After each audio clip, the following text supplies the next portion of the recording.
আজকের recipe bit দিয়ে। শীতকালে কিন্তু মার্কেটে অনেক বিট পাওয়া যাচ্ছে। তো আজকে এই বিট দিয়ে আমি রেসিপিটা আপনাদের দেখাচ্ছি। তো প্রথমেই আমি একটা চপারের সাহায্যে বিটগুলোকে এইভাবে চপ করে নেব।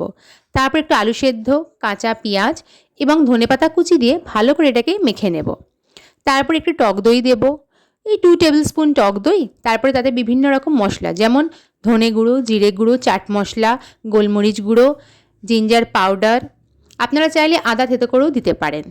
তারপরে একটু হলুদ গুঁড়ো এবং আন্দাজ মতো লবণ দিয়ে একটু বাদাম দিয়ে নিয়েছি। বাদাম দিলে মুখে কিন্তু একটা ক্রাঞ্চি ভাব আসবে। এরপর আমি একটু চালের গুঁড়ো দিয়ে ভালো করে এটাকে একটু শক্ত শক্তভাবে মেখে নিয়েছি। তারপরে হাতের সাহায্যে এইভাবে আমি একটা টিক্কার শেপ দিয়ে দিয়েছি। এটা কিন্তু আপনারা বাড়িতে ইজিলি বানাতে পারবেন, খুবই কম টাইমে এটা রেডি হয়ে যাবে। এবং বিট আপনারা সবাই জানেন ভরপুর ভিটামিন, ম্যাগনেসিয়াম, পটাশিয়াম, আয়রন এর মধ্যে রয়েছে।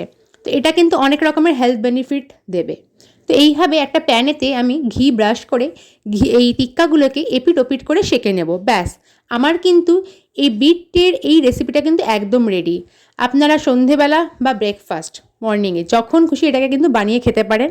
শীতকালে এই ধরনের মুচমুচে একটা রেসিপি আপনারা সবাই বাড়িতে ট্রাই করতে পারেন, যেমন আমি এখন এটাকে ট্রাই করছি।